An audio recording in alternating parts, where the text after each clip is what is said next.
নমস্কাৰ ছাত্ৰ বন্ধুসকল, তোমালোক সকলোকে আলোচনা একাডেমী এডুকেশ্যনৰ অন্য এটা ভিডিঅ' ক্লাছলৈ আন্তৰিক স্বাগতম জনাইছোঁ।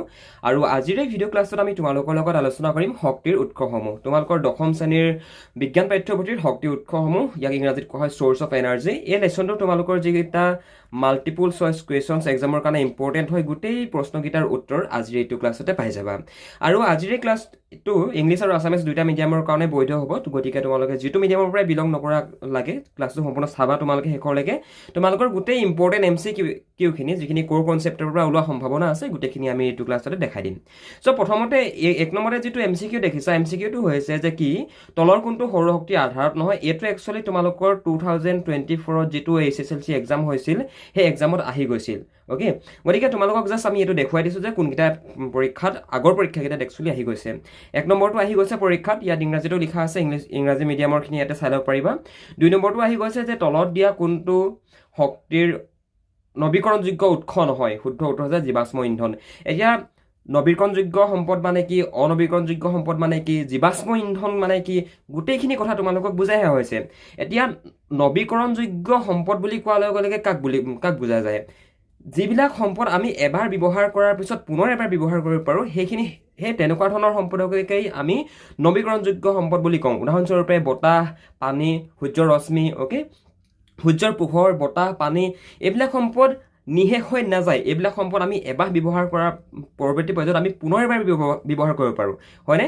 কিন্তু জীৱাশ্ম ইন্ধন, যিবিলাক তোমাৰ ফচিল ফিউল আছে, যিবিলাক জীৱাশ্ম ইন্ধন আছে, উদাহৰণস্বৰূপে পেট্ৰল, ডিজেল, কয়লা, বিভিন্ন ধৰণৰ প্ৰাকৃতিক গেছ, সেইবিলাক জানো আমি এবাৰ ব্যৱহাৰ কৰাৰ পিছত পুনৰ এবাৰ ব্যৱহাৰ কৰিব পাৰোঁ?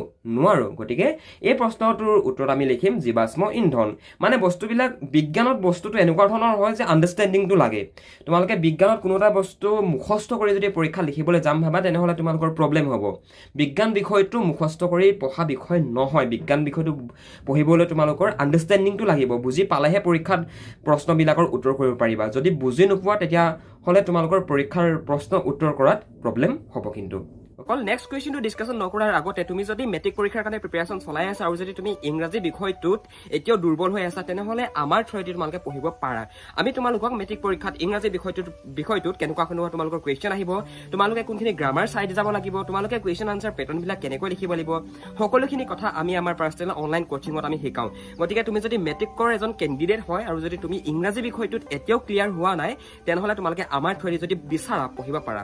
বন্ধু বান্ধৱীসকল, আমাৰ একাডেমীৰ এডমিশ্যন ফিজ হৈছে অনলি 499 ৰুপিজ, য'ত তোমালোকক গ্ৰামাৰ, তোমালোকৰ টেক্সট বুক আৰু তোমালোকৰ যিখন সৰু ছাপ্লিমেণ্টাৰী ৰিডাৰ আছে গোটেইকেইখন পঢ়োৱা হয়, লগতে কুৱেশ্যন আনচাৰবিলাকো বুজাই দিয়া হয় আৰু কোনবিলাক কমন পৰিব সেইবিলাকো শিকাই দিয়া হয়।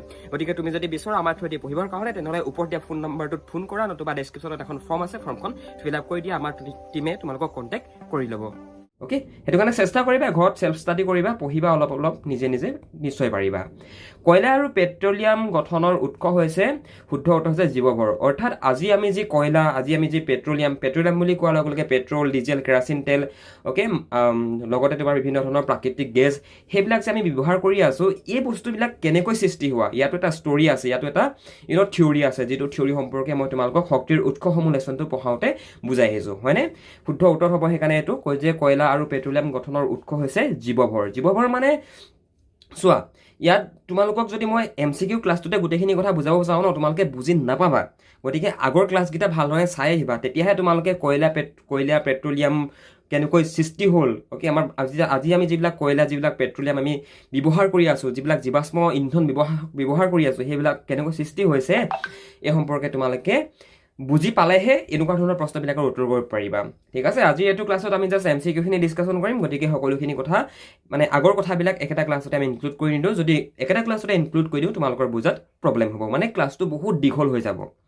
যিসকলে এতিয়ালৈকে ক্লাছকেইটা কৰা নাই, তোমালোকে ক্লাছকেইটা কৰি আহিবা, তেতিয়াহে তোমালোকে কথাবিলাক ভালধৰণে বুজি পাবা। হওক, তলত উল্লেখিত কোনটো পৰম্পৰাগত শক্তিৰ উৎস?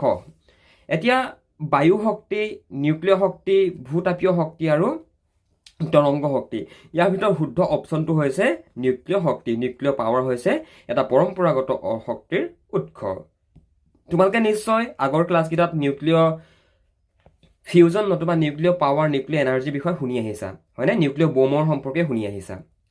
অলৰাইট, নেক্সট মন কৰা, তলৰ কোনটো অপৰম্পৰাগত শক্তিৰ উৎস ইয়াৰ শুদ্ধ উত্তৰ লিখিবা ছলাৰ পাৱাৰ নতুবা সৌৰ শক্তি জীৱাশ্ম ইন্ধন নিলিখিবা হা জলশক্তিও নিলিখিবা এইবিলাক বস্তু একচুৱেলি মেন মেড হয়নে নহয় তো সেইকাৰণে তোমালোকে জলশক্তি নিলিখিবা ইয়াত লিখিবা তোমালোকে সৌৰশক্তি হৈছে এটা অপৰম্পৰাগত শক্তিৰ উৎস তলৰ কোনবিধ সাগৰ বা মহাসাগৰৰ পৰা আহৰণ কৰিব নোৱাৰি ইয়াৰ শুদ্ধ উত্তৰটোত লিখিবা ভূতাপীয় শক্তি মানে জোৱাৰ শক্তিৰ দ্বাৰা বিভিন্ন চোৱা সাগৰত যে ঢৌ বলে সাগৰত যে জোৱাৰ ভেটা নিৰ্মাণ হয় সেইবিলাকৰ পৰাও ইলেক্ট্ৰিচিটি প্ৰডিউচ কৰিব পৰা যায় সেইবিলাকৰ পৰাও বিভিন্ন ধৰণৰ মানে জোৱাৰ ভেটাৰ যিটো শক্তি মানে জোৱাৰ যিটো শক্তিটো আমি বেলেগ শক্তিলৈ আমি এইটো বস্তু ৰূপান্তৰিত কৰিব পাৰোঁ গম পাইছা এতিয়া সাগৰ মহাসাগৰৰ পৰা আহৰণ কৰিব নোৱাৰি বুলি সুধিছে প্ৰশ্নটোত গম পাইছানে গতিকে তোমালোকে লিখিবা ভূতাপীয় শক্তি সাগৰ মহাসাগৰৰ পৰা আমি আহৰণ কৰিব নোৱাৰোঁ অ'কে ইয়াত দেখিছা ইংৰাজীটো লিখা আছে যিসকল ইংলিছৰ পৰা বিলং কৰা তোমালোকে ইংৰাজীত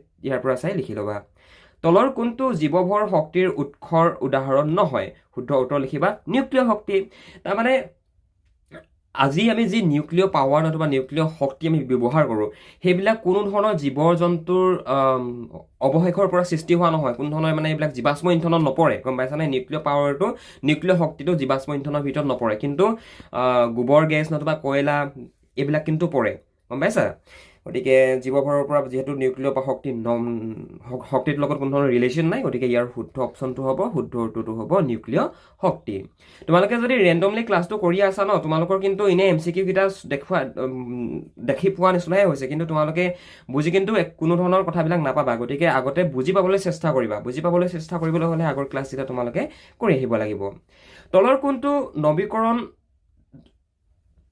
অযোগ্য শক্তিৰ উৎস নতুবা তলৰ কোনটো অনবীকৰণযোগ্য শক্তিৰ উৎস এইটো অনবীকৰণযোগ্য বুলি লিখিবা দেই নৱীকৰণ অযোগ্য বুলি নিলিখিবা এইটো অনবীকৰণযোগ্য বুলি লিখিবা দেই এইটো অনবীকৰণযোগ্য বুলি লিখিবা যে তলৰ কোনটো অনবীকৰণযোগ্য শক্তিৰ উৎস শুদ্ধ উত্তৰটো হৈছে শুদ্ধ অপশ্যনটো হৈছে জীৱাশ্মজাত ইন্ধন এতিয়া বায়ু শক্তি নতুবা জৈৱ ভৰ জলশক্তি এইবিলাক আমি নৱীকৰণ কৰিব পাৰোঁ উদাহৰণস্বৰূপে এতিয়া বায়ু শক্তিটো এইটো বস্তু চোৱা নৱীকৰণযোগ্য সম্পদ অনবীকৰণযোগ্য সম্পদ বুলি কাক কোৱা হয় যিবিলাক সম্পদ আমি এবাৰ ব্যৱহাৰ কৰাৰ পিছত আমি পুনৰ ব্যৱহাৰ কৰিব পাৰোঁ ফৰ এক্সাম্পল বায়ু বতাহটো বঢ়িয়ে থাকে বতাহৰ পৰা কাৰেণ্ট সৃষ্টি কৰিবৰ কাৰণে টাৰ্বাইন ডাঙৰ দেখিছে বায়ু কলবিলাক বহুৱাই আৰু সেই বায়ু কলবিলাকৰ পৰা ইলেক্ট্ৰিচিটি উৎপন্ন হয় তাত পাংখা লাগি থাকে আৰু সেই পাংখাত যেতিয়া বায়ু খুন্দা খায় তেতিয়া পাংখাখন ঘূৰে আৰু ঘূৰাৰ ফলত তাৰ যিটো মটৰ লাগি থাকে মটৰটোৰ পৰা ইলেক্ট্ৰিচিটি উৎপন্ন হয় গতিকে বায়ু শক্তিটো এটা নৱীকৰণযোগ্য শক্তিৰ উৎস কিন্তু ইয়াত আমি শুদ্ধ অপশ্যনত কি লিখিছোঁ জীৱাশ্মজাত ইন্ধন এতিয়া জীৱাশ্মজাত ইন্ধন কিয় শুদ্ধ অপশ্যন হ'ল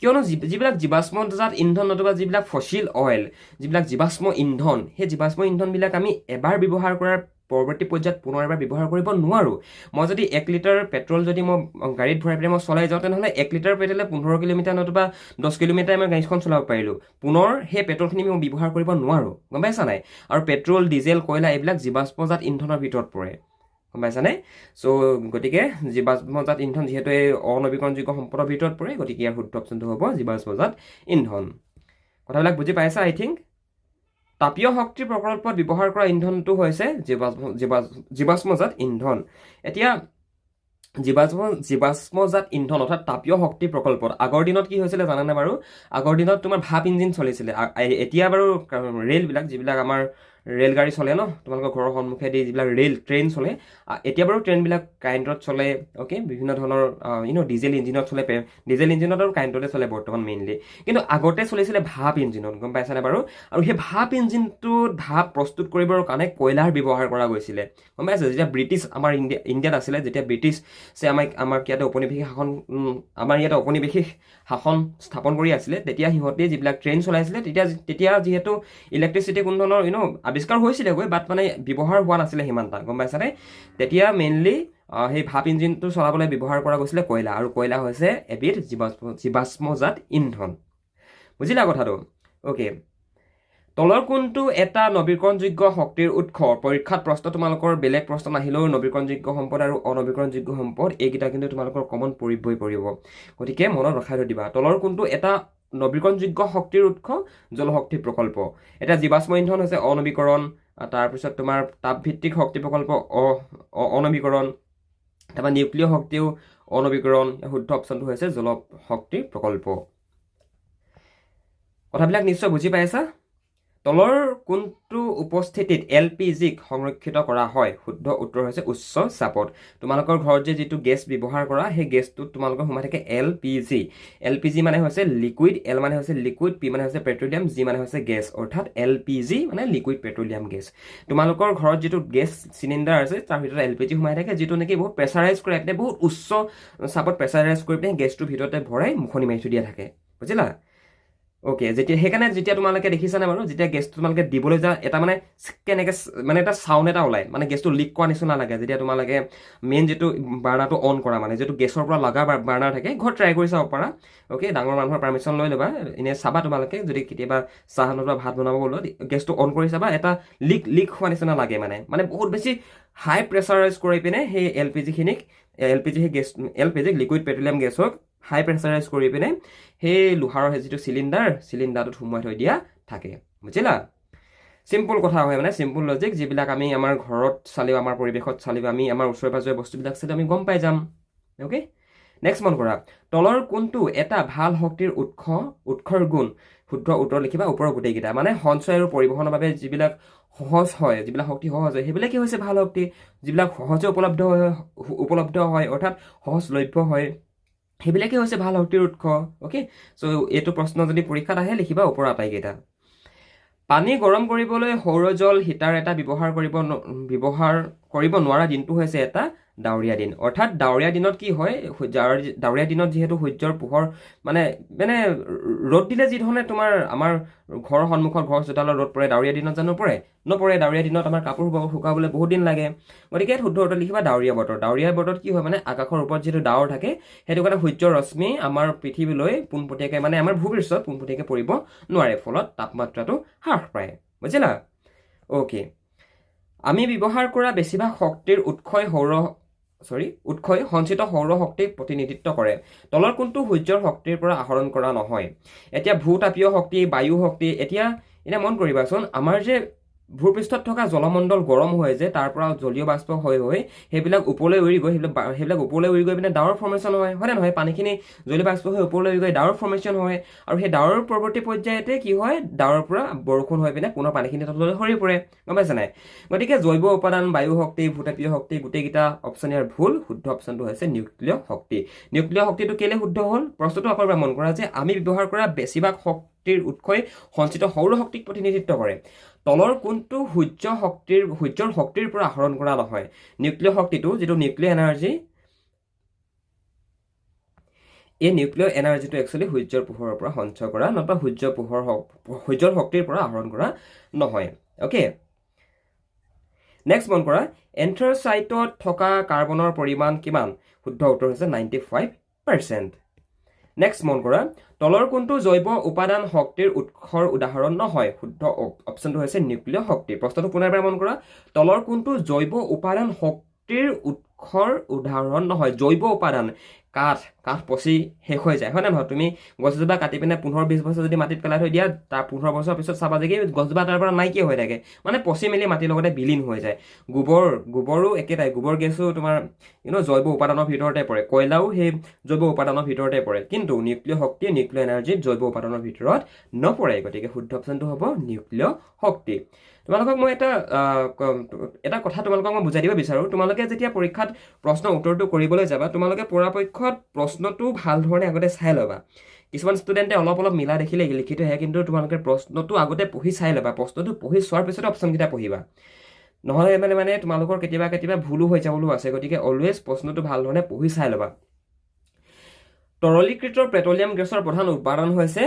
বিউটিন অ'কে তৰলীকৃত পেট্ৰলিয়াম গেছৰ প্ৰধান উপাদান হৈছে বিউটিন জৈৱ গেছৰ তলৰ কোনটো গেছ নাথাকে জৈৱ গেছৰ তলৰ কোনটো গেছ নাথাকে শুদ্ধ অপশ্যনটো হৈছে নাইট্ৰজেন গেছটো জৈৱ গেছৰ ভিতৰত নপৰে অ'কে বায়'গেছ নহয় মানে নাইট্ৰজেনটো এটা বায়'গেছ নহয় মানে বুজিলা মানে জৈৱ গেছ নহয় তলৰ কোনটো পৰম্পৰাগত শক্তিৰ উৎস নহয় শুদ্ধ অপশ্যনত লিখিবা নিউক্লিয় শক্তি নিউক্লিয় পাৱাৰ এইটো অলৰেডি পঢ়াই থোৱা হৈছিলে নিউক্লিয় শক্তিৰ উৎপাদন কৰা হয় নিউক্লিয় শক্তি কিহৰ পৰা উৎপাদন কৰা হয় শুদ্ধ অপশ্যনত লিখিবা নিউক্লিয় বিখণ্ডনৰ দ্বাৰা ওকে নিউক্লিয় ফিউজনৰ দ্বাৰা নিউক্লিয় শক্তিৰ উৎপাদন কৰা হয় এতিয়া নিউক্লিয় ফিউজন মানে বহুত ষ্টুডেণ্টে হয়তো বুজিয়ে পোৱা নাই যে দাদা নিউক্লিয় ফিউজন কেনেকৈ হয় নিউক্লিয় ফিউজনটো তোমালোকে বুজি পাবলৈ হ'লে তোমালোকে অলপমান ৱেইট কৰিব লাগিব ৱেইট মানে কি তোমালোকে ফাৰ্ষ্ট ইয়াৰ ছেকেণ্ড ইয়াৰ মানে 11-12ত তোমালোকে যদি ছায়েন্স লৈ লোৱা তেতিয়া তোমালোকে এইবিলাক বস্তু বেছি ভাল ধৰণে ফিজিক্স যেতিয়া পঢ়িবা তেতিয়া এই নিউক্লিয় ফিউজনৰ বিষয়ে বেছি ভাল ধৰণে বুজিবলৈ সক্ষম হ'বা কক উৎপন্ন হয় কিহত ইয়াৰ শুদ্ধ অপশ্যনটো হৈছে বিটুমিনাছ কয়লাৰ পৰা উৎপন্ন হয় কক নেক্সট মন কৰা জৈৱ গেছৰ প্ৰধান উপাদান হৈছে কি বাৰু জৈৱ গেছৰ প্ৰধান উপাদান হৈছে মিথেন তোমালোকে এনে দেখি মন কৰিবাচোন যে আমি যদি আমাৰ ঘৰৰ এনেকুৱা কিছুমান ঠাই থাকে যিবিলাক ঠাইত নেকি আমি আমাৰ ঘৰৰ অলাগতিয়াল বস্তুবিলাক মানে যিবিলাক আমি গেলা পচা বস্তু পেলাওঁ সেই যিডোখৰ ঠাই মানে যিটো পেটনি বুলি কোৱা হয় য'ত আমি আমাৰ ঘৰ মানে অলাগতিয়াল পদাৰ্থবিলাক আমি পেলাই দিওঁ আৰু কি হয় স্পেচিয়েলি গোবৰ গেছ অ'কে গোবৰ গেছ নলা নৰ্দমাত মানে কেতিয়াবা কি হয় বিভিন্ন ধৰণৰ ৰাসায়নিক বিক্ৰিয়াৰ ফলত মানে আমাৰ পৃথিৱীৰ যিবিলাক মানে জৈৱ নতুবা জীৱাশ্মৰ ভিতৰত পৰে সেইবিলাকৰ পৰা একচুৱেলি উৎপন্ন হয় মিথেন অ'কে আৰু এই মিথেন গেছৰ পৰা তোমালোকে এতিয়া বাৰু আজিকালি নাইকিয়া হ'ল আগতে তোমালোকে মা দেউতাক সুধিবা যে আগতে আমাৰ মানুহবিলাকৰ ঘৰত গোবৰ গেছ এটা আছিলে মানে গোবৰ গেছ মানে কি তাত মানে কি হয় সেই গোবৰখিনি পেলাই দিয়ে মানে অ'কে আৰু সেই গোবৰখিনি এটা ডাঙৰ এনেকুৱা এটা হেৰি থাকে এনেকুৱা এটা ভাণ্ডাৰ থাকে তাত মানে গোবৰখিনি পেলাই দিয়ে তাৰপৰা এডাল পাইপ মানে ওপৰেদি লাগি থাকে আৰু সেই পাইপডাল মানে একদম মানে পাকঘৰলৈকে কিটচেনলৈকে যোৱা থাকে আৰু একচুৱেলি ইয়াত গোবৰ পেলোৱাৰ কাৰণে কি হয় গোবৰখিনিৰ পৰা ইয়াতে গেছৰ উৎপন্ন হয় বিভিন্ন ধৰণৰ গেছ মিথেনৰ নিচিনা গেছ উৎপন্ন হয় যিটো গেছ নেকি পাইপেদি গৈ পিনে মানুহৰ কিটচেন পাইগৈ আৰু সেই গেছটো যিহেতু জ্বলে ন তেতিয়া মানে কোনো ধৰণৰ গেছ নিকিনিলেও হৈ যায় কিন্তু আজিকালি এইবিলাক দেখি পাবলৈ নাইকিয়া হ'ল মানে গম পাইছা তো বিভিন্ন ধৰণৰ কথা এইবিলাক নিজৰ ঘৰৰ ওচৰে পাজৰে যদি চোৱা নিশ্চয় বুজি পাবা আৰু কিতাপত দিয়া আছে বুলি কিতাপখনতেই যে চব কথা আছে নহয় ওচৰে পাজৰে বস্তুবিলাক চাবা তোমালোকে তেতিয়াও এটলিষ্ট দুটা কথা জানিবলৈ সক্ষম হ'বা বায়ু শক্তি উৎপাদনত ভাৰতৰ স্থান কিমান শুদ্ধ উত্তৰ হৈছে পঞ্চম ভাৰতবৰ্ষৰ স্থান মানে বায়ু শক্তি উইণ্ড পাৱাৰ জেনেৰেশ্যন মানে ডাঙৰ যিবিলাক বায়ুকল থাকে বতাহকল থাকে শুনিছা চাগে দেখিছা চাগে ক'ৰবাত সেই বায়ুকলৰ দ্বাৰা ইলেক্ট্ৰিচিটি প্ৰস্তুত কৰাৰ ক্ষেত্ৰত আমাৰ ইণ্ডিয়াৰ স্থান হৈছে ৱৰ্ল্ডত 5th পঞ্চম স্থান বুজিলা অ'কে পেট্ৰল আৰু ডিজেল হৈছে কি পেট্ৰল আৰু ডিজেল হৈছে অনবীকৰণযোগ্য শক্তিৰ উৎস নবীকৰণযোগ্য বুলি নিলিখিবা দেই এইটো অনবীকৰণযোগ্য লিখিবা অনবীকৰণযোগ্য বুলি লিখিবা অনবীকৰণযোগ্য মানে যিবিলাক আমি এবাৰ ব্যৱহাৰ কৰাৰ পিছত পুনৰ এবাৰ আমি ব্যৱহাৰ কৰিব নোৱাৰোঁ পেট্ৰল ডিজেল এইবিলাক জানো আমি এবাৰ গাড়ীখনত ভৰাই চলোৱাৰ পিছত পুনৰ এবাৰ ব্যৱহাৰ কৰিব পাৰোঁ নোৱাৰোঁ গতিকে এইটো হৈছে এটা অনবীকৰণযোগ্য শক্তিৰ উৎস সৌৰকোষৰ প্ৰস্তুতকৰণত ব্যৱহাৰ হয় কি আমাৰ যিবিলাক ডাঙৰ ঘৰৰ ওপৰত যে লাগি থাকে যিবিলাক ছলাৰ পেনেল মানে তোমালোকে দেখিছা চাগে ছলাৰ লাইট অ'কে ছলাৰ বুলি কয় যে সেই ছলাৰ পেনেলখনত কিহৰ ব্যৱহাৰ হয় শুদ্ধ অপশ্যনটো হৈছে চিলিকন সেই ছলাৰ পেনেলখনত নতুবা ছলাৰ চেলছত নতুবা সৌৰকোষ বুলি ক'লে তোমালোকৰ বহুতে বুজিয়ে নাপাবা ছলাৰ বুলি তোমালোকে ক'ব পাৰা বুজিবৰ কাৰণে অ'কে এই ছলাৰবিলাকত ব্যৱহাৰ কৰা হয় চিলিকন অ'কে এইটো মানে CBSEৰ কুৱেশ্যন হয় দেই এইটো বহুত বেছি ইম্পৰ্টেণ্ট হয় যে ছলাৰ চেলছত কি ছলাৰ চেলছ নিৰ্মাণ কৰাৰ ক্ষেত্ৰত কিহৰ ব্যৱহাৰ কৰা হয় শুদ্ধ উত্তৰত লিখিবা চিলিকন এইটো CBSE লেভেলৰ কুৱেশ্যন হয় গতিকে এইটো চাই থৈ দিবা ইম্পৰ্টেণ্ট হয় ভিডিঅ'লৈ আগবঢ়াৰ আগতে তোমালোকৰ বাবে এটা এনাউন্সমেণ্ট আছে আৰু সেইটো হ'ল আমি আছাম বৰ্ডৰ ক্লাছ 10ৰ ষ্টুডেণ্টৰ বাবে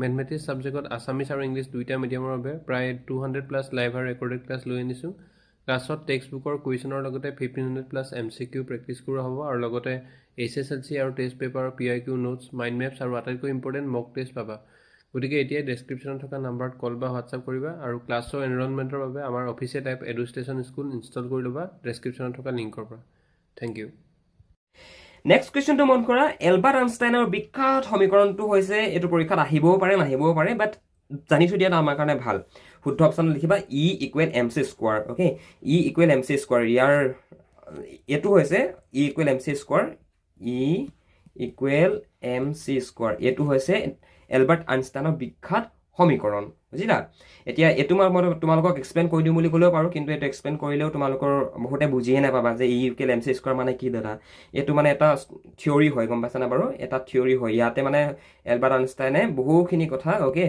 তেখেতে সুমুৱাই থৈছে এইখিনি বুজাম বাৰু কাহানী মই আজি কিন্তু এইটো ক্লাছত নহয়। বাকী আমাৰ ইয়াতে কেইটামান ইম্পৰ্টেণ্ট আমাৰ খালী ঠাই পূৰ কৰাৰ লগতে ভেৰি শ্বৰ্ট আনচাৰো তোমালোকক ইয়াতে দেখুওৱা যাব, যিকেইটা তোমালোকে চাই লোৱা।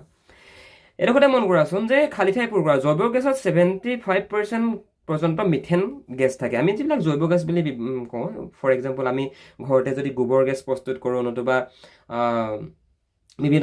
বিভিন্ন ধৰণৰ তোমাৰ জৈৱ গেছ আছে, সেইবিলাক যদি আমি প্ৰস্তুত কৰোঁ, তেনেহ'লে তোমালোকে চাবা তাত 75%ত মিথেন থাকে। গম পাইছা? 75%ত মিথেন থাকে। মানে জৈৱ গেছ প্ৰস্তুতকৰণত মানে মিথেনৰ ভূমিকা অত্যন্ত গুৰুত্বপূৰ্ণ। শাক পাচলিৰ পেলনীয়া আৰু পুতিজল অক্সিজেন নোহোৱাকৈ পচিলে জৈৱ গেছ উৎপন্ন হয়। এতিয়া আমি যদি যিকোনো এটা আমি আমাৰ ঘৰত খাবলৈ শাক পাচলিৰ বাকলি নতুবা আমি যদি গোবৰ এখিনিকো যদি আমি অক্সিজেন নোহোৱাকৈ যদি আমি যদি পচিবলৈ দি দিওঁ, তেনেহ'লে তাৰ পৰা মিথেন গেছৰ উৎপন্ন হ'ব। গম পাইছেনে বাৰু? মিথেন গেছ মানে তাৰ পৰা 75% মিথেনে উৎপন্ন হ'ব, আৰু সেই মিথেনটোৱে আমাক মানে মিথেন গেছটোৱে যিহেতু মিথেন গেছটো জ্বলে, আৰু সেই মিথেন গেছটোৱে যেতিয়া অক্সিজেনৰ সংস্পৰ্শ পায় তেতিয়া সি জ্বলি উঠে। গম পালা? মানে অক্সিজেন নোহোৱাকৈ পুতিলেহে মানে জৈৱ গেছ উৎপন্ন হ'ব। আৰু অক্সিজেন নোহোৱাকৈ পুতিলে মানে কি, এতিয়া আগৰ দিনত ডাইন'ছৰ আছিলে, অ'কে, আৰু ডাইন'ছৰবিলাক এটা সময়ত আমাৰ পৃথিৱীৰ পৰা বিলুপ্ত হৈ গ'ল। আৰু বিলুপ্ত হৈ গ'ল মানে কি, আগতে যিবিলাক পৃথিৱীৰ ভূভাগত ডাইন'ছৰ আছিলে, আগতে যিহেতু পৃথিৱীখন আৰু আমাৰ ইউনিভাৰ্ছখন যিহেতু স্থিৰ নাছিলে, সময়ে সময়ে মানে ডাঙৰ ডাঙৰ উল্কাপিণ্ডবিলাক আহি পিনে পৃথিৱীত খুন্দা মাৰি আছিলে আগতে। আৰু তেনেকুৱা ডাঙৰ মানে সেইটো সময়তে ডাঙৰ এটা উল্কাপিণ্ড আহি পিনে আমাৰ পৃথিৱীত খুন্দা মাৰিলে। খুন্দা মৰাৰ পৰৱৰ্তী পৰ্যায়ত যিবিলাক ভূভাগত যিবিলাক জীৱ জন্তু আছিলে, যিবিলাক গছ গছনি আছিলে, সকলোবিলাক মাটিৰ তললৈ সোমাই গ'ল। আৰু মাটিৰ তললৈ সোমাই গ'লে তাত জানো অক্সিজেন পাব? নাপায়। গম পাইছেনে বাৰু? আৰু সেইবিলাকেই কালক্ৰমত জৈৱ গেছ, জৈৱ ইন্ধন, আমি জীৱাশ্ম ইন্ধনবিলাকে ইন্ধন হিচাপে বৰ্তমান আমি সেইবিলাকক ব্যৱহাৰ কৰি আছোঁ, কিয়নো সেইবিলাক অক্সিজেন নোহোৱাকৈ সেইবিলাকৰ পাচন হৈছিল। জীৱাশ্মজাত ইন্ধন অনবীকৰণযোগ্য শক্তিৰ উৎস। জীৱাশ্মজাত ইন্ধন হৈছে অনবীকৰণযোগ্য শক্তিৰ উৎস, অৰ্থাৎ আমি জীৱাশ্মজাত ইন্ধনবিলাক এবাৰ ব্যৱহাৰ কৰাৰ পৰৱৰ্তী পৰ্যায়ত আমি পুনৰ এবাৰ ব্যৱহাৰ কৰিব নোৱাৰোঁ। উদাহৰণস্বৰূপে পেট্ৰলিয়ামত পেট্ৰল, ডিজেল, কয়লা, অ'কে, তাৰপৰা বিভিন্ন ধৰণৰ প্ৰাকৃতিক গেছ, এইবিলাক আমি এবাৰ ব্যৱহাৰ কৰাৰ পৰৱৰ্তী পৰ্যায়ত পুনৰ এবাৰ ব্যৱহাৰ কৰিব নোৱাৰোঁ। বুজিলা? সত্য নাই সত্য, ইয়াত ট্ৰু অৰ ফল্ছ আছে যে জীৱাশ্ম ইন্ধনৰ দহনক নিমুক্ত নাইট্ৰজেন আৰু ছালফাৰ অক্সাইডসমূহ ক্ষাৰকীয়। শুদ্ধ উত্তৰটো হৈছে অসত্য। জীৱাশ্মজাত ইন্ধন নৱীকৰণযোগ্য শক্তিৰ উৎস, এইটো হৈছে অসত্য, কিয়নো জীৱাশ্মজাত ইন্ধনবিলাক এইটো অনবীকৰণ নহয়, এইটো নৱীকৰণ বুলি লিখা আছে যে জীৱাশ্মজাত ইন্ধন নৱীকৰণযোগ্য শক্তিৰ উৎস, কিন্তু এইটো হয় জানো? নহয়। জীৱাশ্মজাত ইন্ধনবিলাক হৈছে অনবীকৰণযোগ্য শক্তিৰ উৎস, গতিকে এইটো হ'ব অসত্য, মানে এইটো হৈছে ফল্ছ। অ'কে, জৈৱ গেছ এবিধ উত্তম ইন্ধন হোৱাৰ দুটা কাৰণ উল্লেখ কৰা। এক নম্বৰতে তোমালোকে লিখিবা, ইয়াত 75% পৰ্যন্ত মিথেন থাকে আৰু ধোঁৱা নিৰ্গত নোহোৱাকৈ জ্বলে। এতিয়া আমি ঘৰত যিটো আমি LPG ব্যৱহাৰ কৰোঁ, লিকুইড পেট্ৰলিয়াম গেছ আমি ব্যৱহাৰ কৰোঁ, আমি যদি ঘৰত গোবৰ গেছৰ পৰাও যদি গোবৰ গেছ যদি প্ৰস্তুত কৰি তাৰ পৰা যদি আমি ইন্ধনৰ কামত, ইন্ধন মানে কি, আৰু আমি যদি আমাৰ ঘৰত ব্যৱহাৰ উপযোগী কৰি তোলোঁ, তেনেহ'লে তাৰ পৰা ধোঁৱা নোলায়। মানে তোমালোকে ঘৰত গেছটো জ্বলাই চাবাচোন, গেছ জ্বলালে জানো ধোঁৱা ওলায়? নোলায় নহয়। গম পাইছানে? ই ধোঁৱা নোলোৱাকৈ জ্বলে, অৰ্থাৎ প্ৰদূষণ কমকৈ হয়। বতাহৰ দেশ বুলি কোনখন দেশক কোৱা হয়? ডেনমাৰ্ক। অৰ্থাৎ ডেনমাৰ্কত পৃথিৱীৰ টপ পজিশ্যন আছে ডেনমাৰ্ক।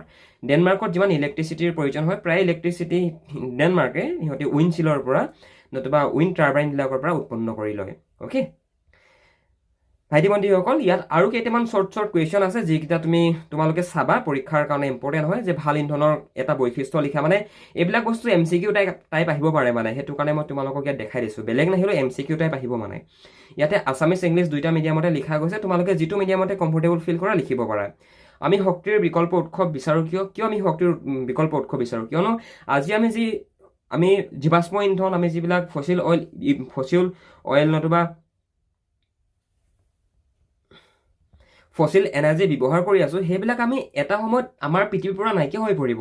এটা নিৰ্দিষ্ট এমাউণ্টতে আমাৰ পৃথিৱীৰ ভূভাগত পেট্ৰলিয়াম মানে পেট্ৰল, ডিজেল পোৱা যাব। গম পাইছানে? কয়লা পোৱা যাব, কিন্তু এটা সময়ততো এইবিলাক নাইকিয়া হৈ থাকিব। গম পাইছানে? চ' সেইটো কাৰণে আমাক শক্তিৰ বিকল্প দৰকাৰ হয়। পৰীক্ষাত যে তোমালোকৰ 4 নম্বৰ 5 নম্বৰ লং কুৱেশ্যন আহে, এই এনেকুৱা ধৰণৰ প্ৰশ্নবিলাকে আহে যে আমি শক্তিৰ বিকল্প কিয় বিচাৰোঁ? গম পাইছানে? তো ইয়াত তোমালোকৰ নিজৰ আণ্ডাৰষ্টেণ্ডিংটোৰ ওপৰত ডিপেণ্ড কৰিব তোমালোকে কি লিখিব পাৰা পৰীক্ষাত। বুজিলা? অ'কে, বাকী ইয়াতে আৰু কেইটামান শ্বৰ্ট কুৱেশ্যন লিখা আছে যে জীৱাশ্মজাত ইন্ধনবিলাক কি কি, ই কেনেকৈ সৃষ্টি হয়, এনেকুৱা ধৰণে তোমালোকৰ পৰীক্ষাত প্ৰশ্ন আহিব। এইকেইটা চাই থৈ দিবা, ইম্পৰ্টেণ্ট হয় আৰু তোমালোকক অলৰেডি বুজাই অহা হৈছে বস্তুবিলাক যে জীৱাশ্মজাত ইন্ধন মানে কি, এইবিলাকৰ কেনেকৈ সৃষ্টি হয়, ইয়াৰ ফৰ্মেশ্যনটো কি ধৰণে হয়, তো গোটেইখিনি কথা তোমালোকক বুজাই থৈ অহা হৈছে। আৰু জীৱাশ্মজাত ইন্ধনৰ দুটা সুবিধা দুটা অসুবিধা দেখিছা ইয়াতে লিখা আছে, ইহঁতৰ দহনৰ ফলত পৰিৱেশ প্ৰদূষণ হয়। উদাহৰণস্বৰূপে পেট্ৰল ডিজেলৰ যদি আমি গাড়ী চলাওঁ তেনেহ'লে পেট্ৰল ডিজেল ইঞ্জিনটোৰ ভিতৰত দহন হোৱাৰ পিছত তাৰ পৰা কাৰ্বন ডাই অক্সাইড ওলায়, CO2 ওলায়। অ'কে, কি ওলায়? CO2 ওলায়, কাৰ্বন ডাই অক্সাইড ওলায়। আৰু কাৰ্বন ডাই অক্সাইড হৈছে এটা গ্ৰীণ হাউচ গেছৰ অন্তৰ্ভুক্ত এটা গেছ, এটা মানে সেউজগৃহৰ গেছ হয়। গ্ৰীণ হাউচ গেছ মানে সেউজগৃহৰ গেছ। আৰু কাৰ্বন ডাই অক্সাইডৰ পৰিমাণ পৃথিৱীত বাঢ়ি যোৱাৰ ফলত গোলকীয় উষ্ণতা বৃদ্ধি পাইছে, গ্ল'বেল ৱাৰ্মিং হৈছে। সেইটো কাৰণে দেখিছা আজিৰ পৰা 10 বছৰ আগতে যিমান গৰম আছিলে আমাৰ পৃথিৱীত, আমাৰ অসমতে যিমান গৰম আছিলে, আজি কিন্তু সেই আজিৰ পৰা 10 বছৰ আগতে যিমান গৰম আছিলে তাতকৈ বেছি গৰম আমি ফিল কৰিছোঁ। কিয় ফিল কৰিছোঁ? কিয়নো তোমাৰ জীৱাশ্মজাত ইন্ধন জ্বলিছে, গাড়ী মটৰ বেছি হৈছে, গাড়ী মটৰ বেছি হোৱাৰ ফলত কি হৈছে, গাড়ী মটৰ যিমানে বেছি হ'ব সিমানেতো তোমাৰ হেৰিটো বেছিকৈ ইউজ কৰা হ'ব ন, পেট্ৰল বেছিকৈ ইউজ কৰা হ'ব। পেট্ৰল ডিজেল জ্বলাৰ ফলত কি হয়, কাৰ্বন ডাই অক্সাইডৰ সৃষ্টি হয়। আৰু কাৰ্বন ডাই অক্সাইডে কি কৰিছে, আমাৰ পৃথিৱীৰ তাপমাত্ৰাটো বঢ়াই দিছে। পৃথিৱীৰ তাপমাত্ৰা কেনেকৈ কাৰ্বন ডাই অক্সাইডে বঢ়াইছে? চোৱা, সূৰ্যৰ পৰা যি তাপ আহে, দিনৰ ভাগত সূৰ্যৰ পৰা যি তাপ আহে, সেই তাপ যেতিয়া সন্ধিয়া হয়, যেতিয়া বেলিটো পৰি যায়, যেতিয়া সন্ধিয়া হয়, ৰাতি হয়, তেতিয়া পুনৰ মহাকাশলৈ ঘূৰি যায়। গম পাইছেনে? মহাকাশলৈ ঘূৰি যায়। কিন্তু কাৰ্বন ডাই অক্সাইড এনেকুৱা এটা গেছ যিটো গেছে সেই তাপ পুনৰ সূৰ্যৰ পৰা অহা যি তাপ, সেই তাপ পুনৰ মহাকাশলৈ ঘূৰি যোৱাত বাধা আৰোপ কৰে, ফলত সেই তাপ পৃথিৱীতে থাকি যায়।